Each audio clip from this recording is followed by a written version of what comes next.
Before I start, I'd just like to say how thrilled I am that I'm here on a day when Brian Hernan's here, because I've used some of Brian's research. I hope I do justice to your research, Brian, in this presentation. It's a delight to see you here. I know your knowledge is much more extreme than mine, and I thank you for what I gleaned from your publications.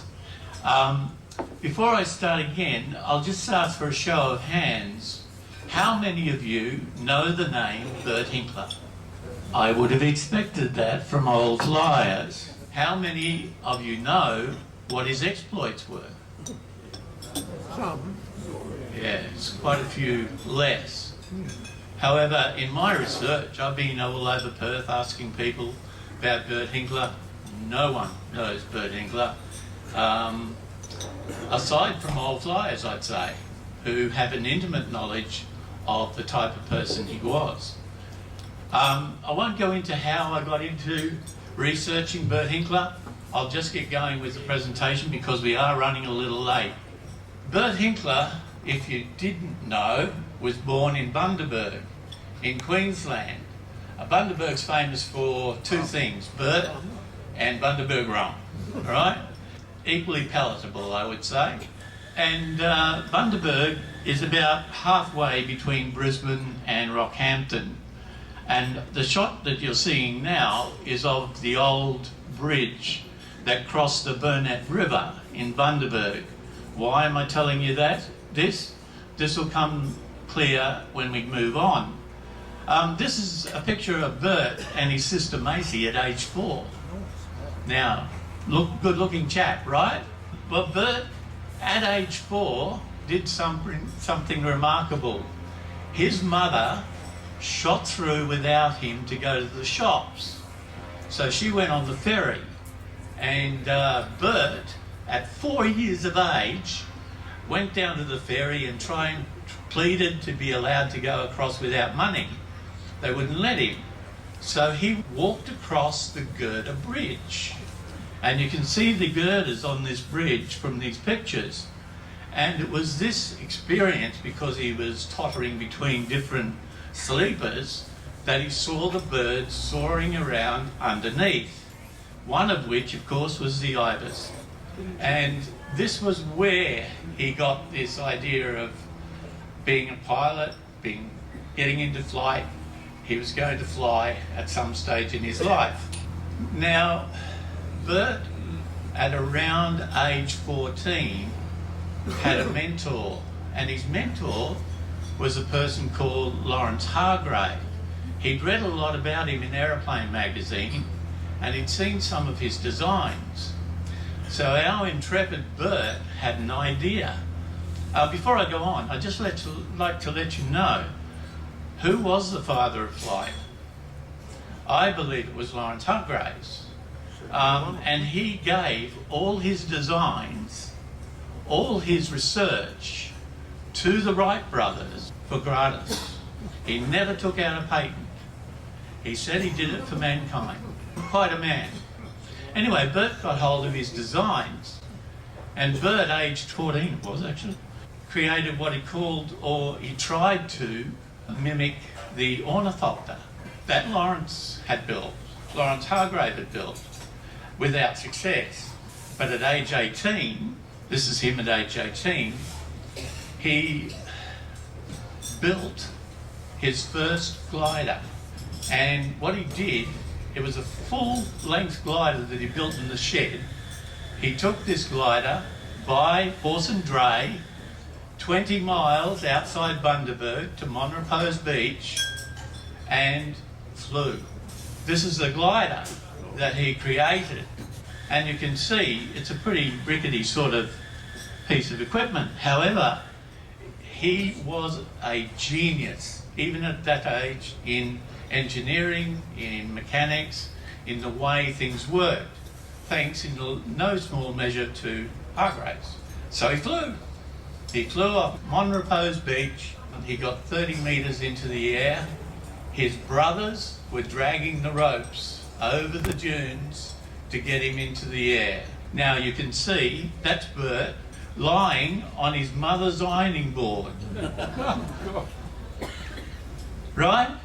What sort of risk was he taking, lying strapped to his mother's ironing board, being dragged by his brothers off a sand dune at a beach? He did it. He had the bug. He couldn't get it out of his head, no matter what he did. And the good news was, when he was about 18, this guy came to town. Anybody know this guy? Know of his exploits? No? The Houdini. Yeah, his name is Arthur B. Stone. And Stone was a stunt pilot. And he brought a Blériot out to Australia, a Metz Blériot. And he came to Bundaberg to do a showground presentation, and he couldn't get his plane to work. And Bert was there on the day, and he got his plane to go. So Stone gave him a job. And the job was to be his mechanic for his entire trip, if you like, all the showgrounds that he was going to go to, all around Australia and New Zealand. Now, one thing that Arthur really excelled at was crashing. He crashed so many times, had so many injuries, it wasn't funny. And each time, Bert rebuilt his plane until they went to New Zealand. And unfortunately, the Blériot came down and there was nothing left of it.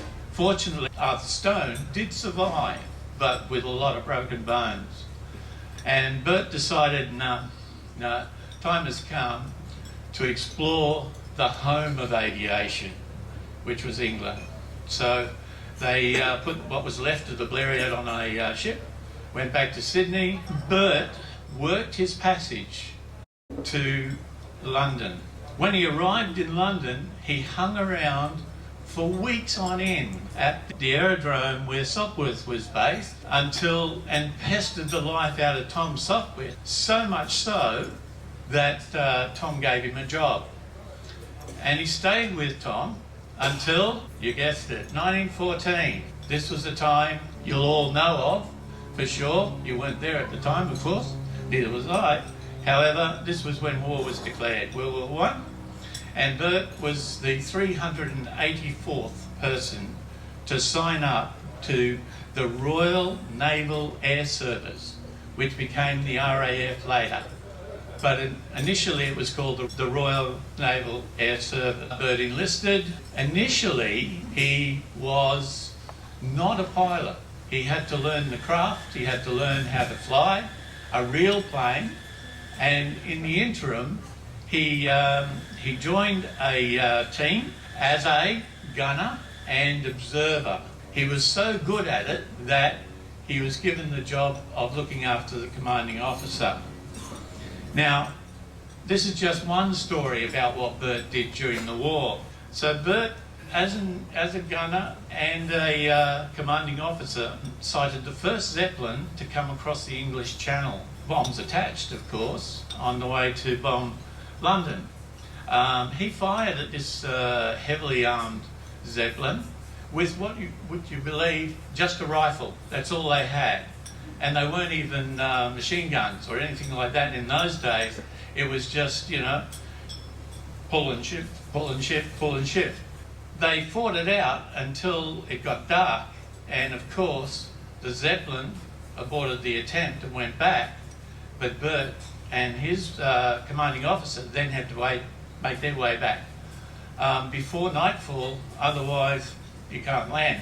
So that was just one of his exploits. Now think about this. Here's Bert.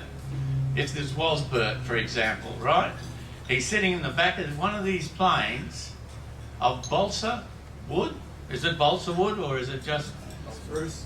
Spruce and cloth, right? Firing away at the enemy when the life expectancy of gunners and pilots was less than a week. Not long after that, in 1917, Bert graduated as a pilot and got his wings, flying long-distance raids in Sopwith, Camels, on towns in the Saar Valley. And he was very good at it. he wins the Distinguished Service Medal and also shot down officially 6 enemy aircraft and was suspected. It was never proven that he brought down a Zeppelin, but it was never proven. I don't know whether Brian can shed any light on that experience. No, but it was a suspicion that he might have been involved in that. Bert got to fly all manner of craft. Now these are very early craft, right? These are the Sopwith Strutters, which some of you may know of. How many know of a yeah, there's one up the back. Few. Yay! And he even flew bombers. The Henley Page. Look at those things. My God. You've got to marvel at how brave these guys were to go up in that. In 1918, he was posted to Italy. He arrived in Italy as a pilot with the Distinguished Service Medal and was immediately promoted to squadron leader. Now, the bad news, I suppose, as far as Bert was concerned, was that one of the orders he was given was, and this is towards the end of the war, remember, to strafe soldiers retreating and bomb them. He found it very unpalatable, but as a soldier, he did his duty. But he wrote about that later on, and he was very disappointed that he'd had to do that. This is a statistic. Bert flew 119 missions in World War I and survived. That in itself was remarkable. In 1918, on the 11th of November, we all know the armistice was signed and the war ended. Bert was demobbed, and he had 2 choices. If he was demobbed without a job to go to, he had to go back to Australia, where he came from. That was the rules. But he managed to get a job with Avro. Now, a lot of you will know the name Avro, but back in those days, Avro flew out of a beach in England. This was their tarmac, and this was their office, I suppose, the Avro flight office. And he was given the job of test pilot and engineer. And he got to fly all sorts of planes during that time. Any of you know what an Avro Aldershot is? Ugly. Ugly. Yeah, it's not a very attractive plane, is it? But it did do the job. Anybody know what this one is? The big one's a bomber, Avro bomber. What's the little one? The Avian? No. Okay. What's the little one? It's called an Avro baby. Oh, okay. Now look at the size of that compared to the bomber, built by the same company. Bert standing there next to the bomber is, that's Bert Hinkler standing next to the bomber, and he was fascinated by the Avro baby. So much so that he bought one.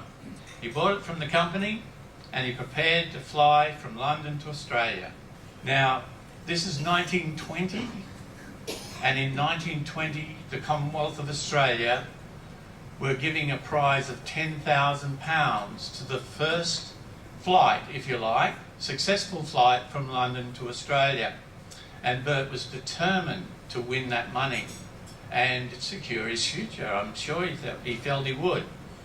So he bought the Avro baby and he made his attempt.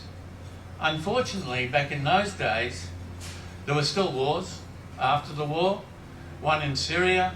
He got as far as Turin, non-stop, creating a new record, and he wasn't allowed by the authorities to continue to Australia. He was bitterly disappointed, but he had to return to England. But for that trip, he won his first Britannia trophy. And Britannia trophies, as you know, are the highest accolade for aviators of the day. But Bert was one of these people. He's an Australian, he's a Queenslander. I'm a Queenslander by birth. Lived in Mount Isa for 3 years. Anyway, he was from Bundaberg and he was never say die nature, so he decided that, okay, he couldn't fly to Australia. He put his Avro, packed it up, put his Avro on a ship and shipped it to Sydney with himself on board. And when he got to Sydney, he got there in time, and this was from a commercial perspective, of course. He got the opportunity to show the Avro baby at the Sydney exhibition, if you like, it was called in those days, the Echo. And of course that did great things for the sales of the Avros. And that was what he was about as well, was promoting the name of Avro and their planes. So then he decided that he would fly home to Bundaberg from Sydney, non-stop, which he did. And when he arrived in Bundaberg, Bundaberg was nothing like it is today. Bundaberg was just a few main streets and a couple of suburbs. And in one of these suburbs, the roads weren't even built properly. He taxied the Avro up to the door of his mother's home. And the first words he said to anybody in Australia were, "Hello, Mum." Remarkable. Absolutely remarkable man. I'm constantly stunned by what he achieved. Anyway, he returned to Sydney. However, on the way back, he had some difficulties. There was massive storms over Sydney. He got as far as Newcastle and he had to put down. He put down on the beach and safely he got it down, but unfortunately the wind was so strong it flipped the plane and damaged it. So unfortunately he wasn't able to complete the trip back to Sydney non-stop because it was carried by horse and cart back into Sydney from Newcastle. Now, again, Bert wasn't one of these people to be satisfied with just that.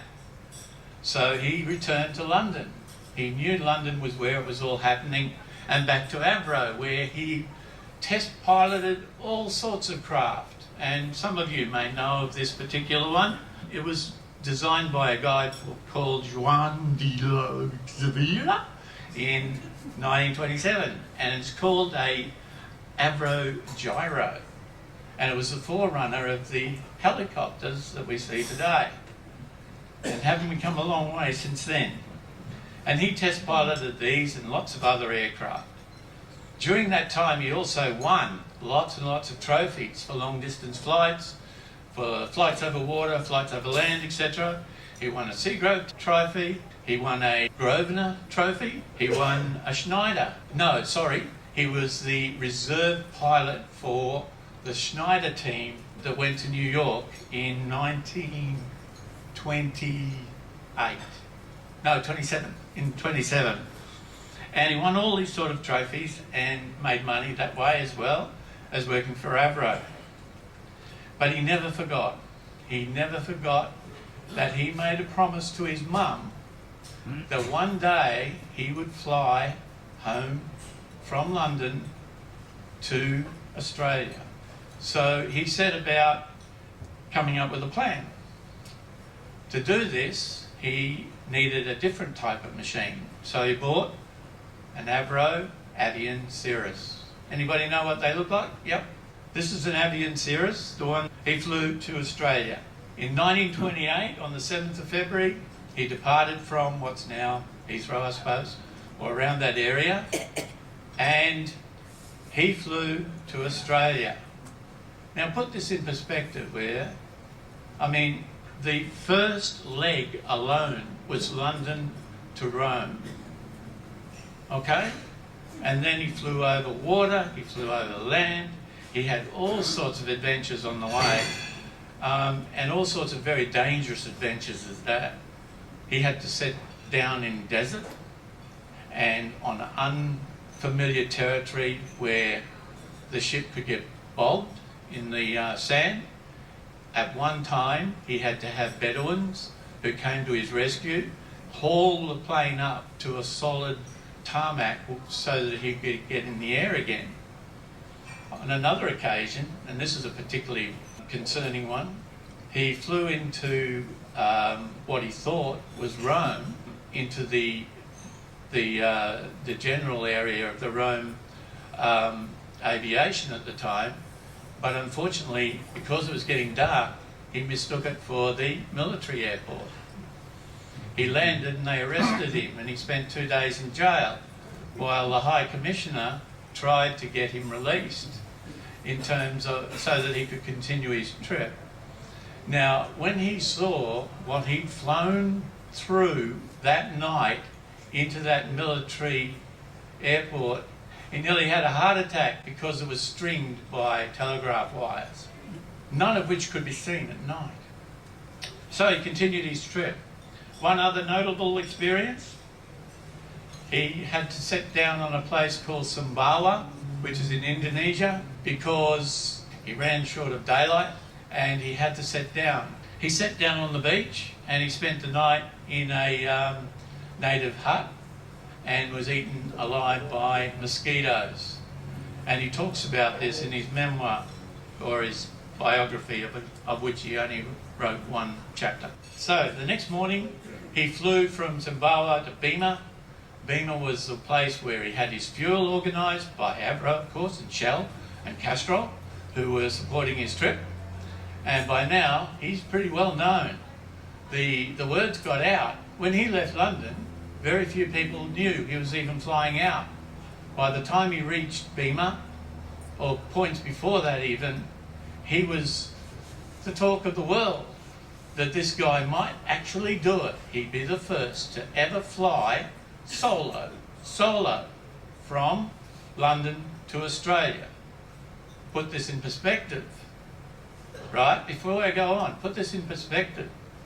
In 1921, flew from London to Australia to win the £10,000 prize with 2 crew, a navigator and a radio operator.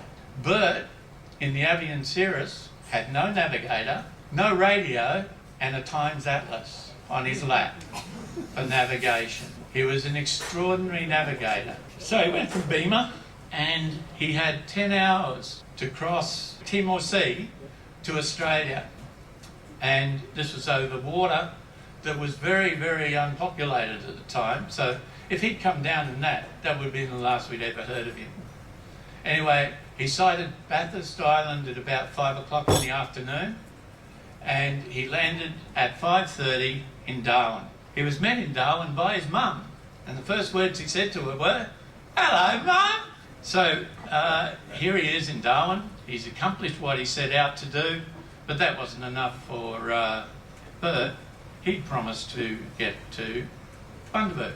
Got in his plane, continued on, got lost in the outback, couldn't find his way. People were going spare.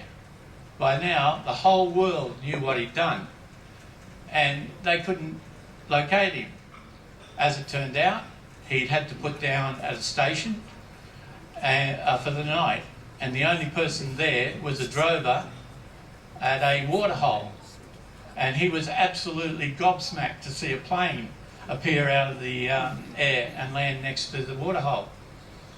He took off the next morning, went to Camberwell, refuelled. From Camberwell, he went to Longreach. From Longreach, he went to Cloncurry. From Cloncurry, he was supposed to go to Charleville, but he didn't. He went straight to Bundaberg. And he arrived in Bundaberg and safely sat down there to an enormous crowd, much more than the town's population, because by now everybody in the world knew about Bert Hinkler and what he'd accomplished. So people had come from far and wide. Everybody wanted to know Bert Hinkler, everyone. But Bert wanted to do what nobody else had done as well, was to thank the people of Australia for what he'd achieved. So he then decided to go from state to state, visiting everybody, doing function and being applauded by massive crowds. That was fine. He went from Bundaberg to Gympie, Gympie to Brisbane, Brisbane to Sydney, Sydney to Melbourne. Then he decided, in his infinite wisdom, that he was going to fly to Perth. Why would you, after travelling all that way, want to fly 2,000 miles across the most uninhabited parts of Australia to a centre that was barely a population centre at the time? There was only 180,000 people in Perth at the time. Bert had two reasons. After going to the eastern state capitals, he had the idea that, one, of course, he wanted to thank the people of Western Australia because they'd all sent their congratulations to him. But the real reason was because his wife was coming to Perth. She'd left him in London and she'd come out by ship. It took her 3 months to get there, but she got here and she arrived in Fremantle 2 days after he arrived in Perth. Now, Perth back then wasn't what Perth is now. Perth was a fairly, well, it was a burgeoning city, if you like. It was coming together. Bert, before he left Melbourne, talked to a friend of his, a chum from the First World War, Major Norm Brearley, that you'll all know, probably. Hands up those that know the name. Major Norm Brearley, of course you do. About coming to Perth. And it was decided that Bert would be met by 3 planes to escort him in over the Darling Range to Perth. They also decided that the ideal spot to land is Perth Oval. Now, who remembers Perth Oval as it was? Not one hand. Whoa, that's Perth Oval back then, long before it became HBF Park. Now, don't think this is Challenge Stadium or anything like this. This is the one in Bulwer Street, corner of Bulwer and Lord. Here's the tennis courts. And if you have a look over here on the corner is Durinol House, I think it's called, or was called back then. And he flew over here, okay? And he did a couple of spiral leaps and all sorts of things and lots of acrobatics as he came in, while Norm and the other 2 pilots went back to Maylands, and he came in alongside the grandstand. So he had to come in over the tree. There were trees, there were wires, there were telegraph wires everywhere. He had to come over those. He had to drop it onto the oval. This is when it was Perth Oval, the site of East Perth Football Club. Very early days. So he had to bring it down in no uncertain terms very quickly. There were people on the roofs of houses, thousands and thousands of people on houses, tottering on the top of them, waving at him as he came over. He nearly hit that guy. No, I don't know that. He didn't hit that guy, no. But this is the sort of crowd that was there to see him. The reason this is such a good photo is because it's been doctored, of course. But these were the type of crowds that were there to see him. This is the actual Perth crowd. And he came over Dilhorn House, okay? Now, we all know Dilhorn House because it's still there. Good news. He came over the trees, past Dilhorn House, and landed alongside the grandstand. That was the crowd that was there to greet him. There were 20,000 people inside the ground, and there were an equal number all around the ground, in any vantage point they could find, just so that they could get a look at Bert Hinkler. That's how famous he'd become. Absolutely amazing.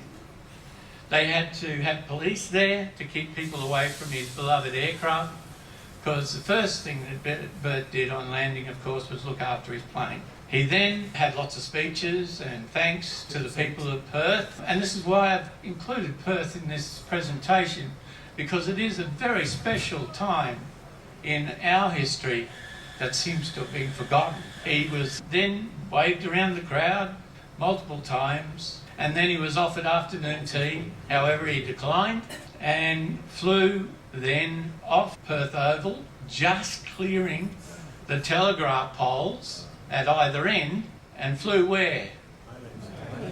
Maylands Aerodrome. Yeah, where he housed his plane while he was in Perth. Now, the next thing, of course, on Bert's agenda was, of course, to meet up with Nance on Tuesday when the Arama docked at Fremantle. I haven't included that, but that's what he was there for. They spent a lot of days in Perth, just having a look around and being honoured, and lots and lots of functions, different organisations. Everybody in the world wanted to applaud this guy. He was the first to ever fly solo from London to Australia, solo. And that is something very, very significant in our history. Not only that, he set a new world record, flying from Melbourne to Perth, making only 2 stops. Anybody know where he stopped? He stopped at a railway siding called Cook in South Australia, and he stopped at Merredin. He could have made it a day earlier, but he had to stay in Merredin because there was this event organised on the Sunday, and he arrived in Merredin on the Friday, so he had to sit it out on the Saturday. Suffice to say, he had a wonderful time in Perth, and then decided to go back. It had always been a plan because Nance was also his co-pilot, and she'd shared many trips with him in England. He'd also decided that he would remove one of the long-range fuel tanks, and Nance would accompany him back. Now, she created a record for her trip back, of course, because she was the first person, even as a passenger, to fly that distance. Okay? They went to Northern, they went to Kalgoorlie, they went to a few other places as well that are not here, not listed here. They then flew to Adelaide, where they were honoured for days on end, back to Melbourne, back to Sydney, back to Brisbane, and then about 4 months later, they were back in Bundaberg. And as the sort of notoriety waned a bit, Bert and Nance decided to return to England. Bear in mind, by this time, Bert was quite a wealthy man. Everyone wanted to give him money. The High Commissioner gave him £2,000. Do you know what £2,000 is worth now? $26,000, I think. Yeah, anyway, that's beside the point. He was quite wealthy. And they decided to go back to England. But Bert, being Bert, wasn't satisfied. He'd always had a dream. And the dream was going right back to the days when he was over the girders of the bridge, the Burnett River Bridge, and seeing the Ibis fly. He was then, even then, at age 4, determined to make a plane of his own, to design a plane of his own. And he designed it in the shape of the birds that he knew so well, the Ibis. Why did he know them so well? Because he was like a taxidermist when he was in his teens. He pulled the Ibis apart to find out how it flew. Yeah, and he found out that, weight differentials and all this sort of stuff that I know nothing about, by the way, were really important to flight. He built a bin chicken. No, he didn't build a bin chicken. That's unfair. We shouldn't call them bin chickens. He was an engineering marvel, and he built this plane. It took a year or 2 to build, to design and build, but unfortunately, when he went from country to country trying to sell it, it was the Wall Street crash. I don't think Bert was the greatest of businessmen in terms of recognising opportunity and exploiting it. However, he had created his own ship, and he had seen it fly in trials over Hamble. He'd even flown it all over England, and it was a marvel. His dream was to have a ship that could land on land and on water. So he created what was an amphibian. There's a long story about what happened to that, but I won't go into it. I don't have time, do I, Steve? So undaunted, he purchased a Havilland puss moth. Now, these didn't have the greatest reputation. However, Bert did something that nobody else had done. He went from Canada to New York, West Indies, Venezuela, Guyana, Brazil, and across the ocean to Africa, and then back to Great Britain. getting all sorts of awards, winning all sorts of trophies along the way. But he always wanted to repeat his trip. At the time, CWA Scott, that you all know, had set a new world record for a flight from London to Australia. And Bert was determined to beat that record. Not only beat it, he was going to continue on from Australia to Canada. And that would have been another meritorious, record-breaking flight. Bad news, we all know. Do you all know what happened to Bert? This was his last. 1933, his plane crashed into the Prato Magno Alps in Italy. We know from research that he survived the crash. He stumbled about 80 feet from the plane. They believe he was conscious for the whole day, but exposure and his injuries killed him by the end of the day. But of course, because it was the Alps and because it was early in the year, it was snowed in, and his body and the wreckage wasn't found for 4 months. And there wouldn't be much left of him with the wolves and all that. However, the good news was, one of the most vocal proponents of Bert, would you believe, was Mussolini. He loved flight, he loved flying.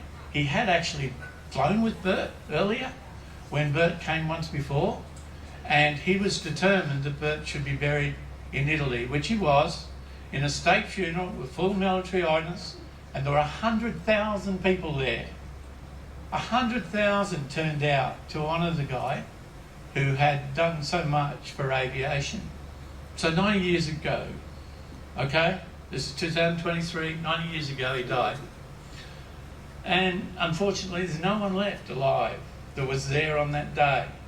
But I'm sure that there are those amongst you that have heard stories from people or from family members, and if you'd like to pass those on to Steve and he will pass them on to me, I can then refresh my research and make my presentation even more entertaining.